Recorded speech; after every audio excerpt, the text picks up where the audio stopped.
Brian Ricks, and we are at the Community Central area and the Microsoft Teams booth. Now, Brian, you've been doing such good work all this week between the main Teams booth and this. But what is this booth all about? Because there's already a Teams booth, right? So what's this? Right. This is the Teams community booth where we're getting involved more with the user groups and the individuals that are looking to participate with Teams more with their local areas, getting community together and spread the word of what Teams is and how to utilize the product.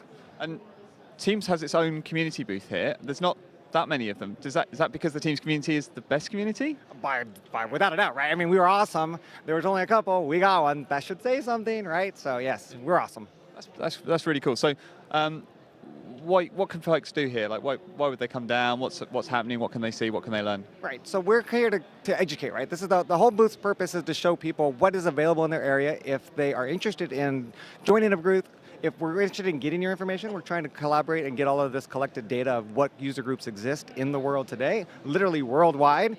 And so what we don't know, we don't know. So we're looking for that information, and then we're looking to help you get into Teams UG somewhere, right? Whether that be locally, whether that's remotely, whatever the case may be, you could be starting it. You could have one in your back door and not even know you have it there. And so we're trying to connect people and get them connected in the community. And then we're just all sitting here talking, having a great time, giving community tips and help one another that are here. So, and we have great, comfortable seats. I think the seats are very comfortable. I can vouch for the seats. Yeah, and my legs are hurting. So if I've never been to a user group before, why should people start attending user groups and seek them out? Yeah, so there's only so much a person can do and only so much a person can know. And as a community, we have the ability to share collective experiences, how it worked in my environment, how it worked in your environment, and take that information and bring it back to wherever, to our companies, to our personal lives, and expand on it and make it better. So I may know how to use the voice solutions extremely well within Teams, but maybe the SharePoint backend information or the OneDrive information I'm a little loose on. We can share that information and we can learn and grow and make it a better product and a better user experience for everybody.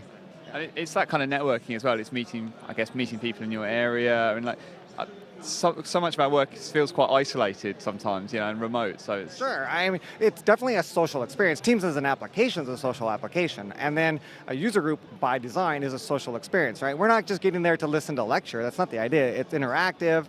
Sure, we're going to have potentially drinks and food and have a great time. There's typically gifts given away. I don't want to say it's a party every time we meet, but yeah, I mean, the whole idea is to get together and have fun and have great relationships and friends and build that team community.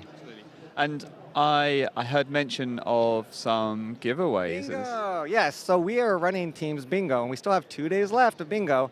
Been doing it all week. There are basically bingo, a Teams bingo card that we have that you need to fill out a line. Blackout's not even required, just a single line completed.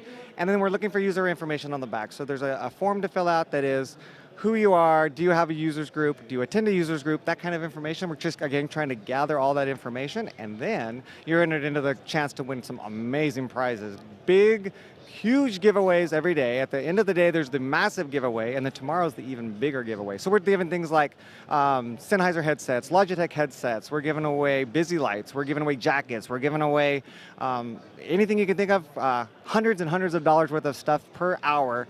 All you have to do is get your card filled out, turned in, and off we go to be in the prizes. So folks need to come here. They need to pick up a card, then go and visit the places where they get stamped or signed or whatever. So the pickups here, the returns here. That way we force you to talk to us. We force you to actually make some movement in our booth.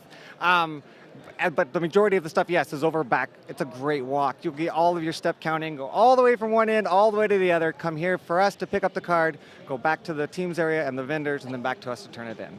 Okay. And that sounds awesome, and awesome. I think everybody should do that. That's brilliant. What about if I'm thinking about maybe starting up my own user group, if it's not in my area or whatever, I kind of feel a bit motivated, but I think that kind of scares me because it feels like there's a lot to do. Now, you've done this in the past, so I'm interested to know what you think about that. No, it's overwhelming. I don't want to put it like, hey, this is simple. There's a lot of pieces involved, but there's two great initiatives and two things that we can do to help. So one, we as a community, we offer services to assist in the process. So if there's not something near you today, we can do everything from the registration to the handing out of gifts to helping and coordinate the food, and all under a budget that's not yours to assist in the process. And if that's something that even seems a bit overwhelming, because that can be a bit of a task, task, we are starting a brand new initiative with the Microsoft retail stores, which handle all the logistics of notifications, registration, and getting the space set up. And then Microsoft even provides the material to get these user groups and or kind of these kickstart sessions to help you present material, get people interested and involved, like a workshop that you could even do of a material that's pre-canned. You don't have to do really anything other than fill out, is this something I want to do, with no commitment whatsoever. That's really cool. I didn't know we were going to talk about that until we started. So that's incredible, actually, and it's a nice stepping stone for folks who kind of coming into this for the first time, I guess. Right. And the whole idea is to take down that barrier of fear, give you the material, the location, the people. You just come and talk, right? Wow. Yeah. Do you think? I think what people don't necessarily understand with this whole community thing is the sense of kind of what you get out yourself with giving things and doing things for other people. And you do loads. Why do you do what you do? Like, because no one's paying you to do it, right? That's true. I mean, we are MVPs because we're MVPs. We like the technology, we like the people, we like to help. And there's an excitement to be said about seeing the technology that you love and you work with bring some sort of joy or entertainment or solution or something that's better to the environment. And that's what it's all about, helping people realize the potential of the products, in this case Microsoft Teams, and taking that experience and then until you feel that euphoria of what it's just hard to explain, but it is an awesome experience to help people out and be on the giving side of what we do. And yes, hours and hours we all give, and it's well worth it. Well worth it. Awesome. I mean, coming back to like putting together your own user groups together and stuff like that, do you worry about how you choose the content? Like, what do you find to talk about? Like, that you choose the wrong thing? It's like, no, I see that there's the advantage of Microsoft Teams. There's so much content. There's new content weekly that's coming out. So really, it's a harder of what do I pick to be able to fit in the 1 to 2 hours of our meeting. So.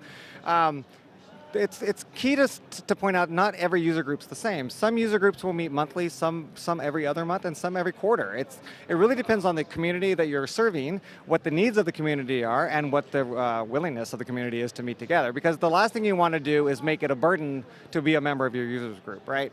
And you also want to make sure that you're providing valuable content that people want to be there every week or every month or every year, whatever it is that this cadence happens to be, because it's there. But with Teams, we have so much change and so much content and so much information.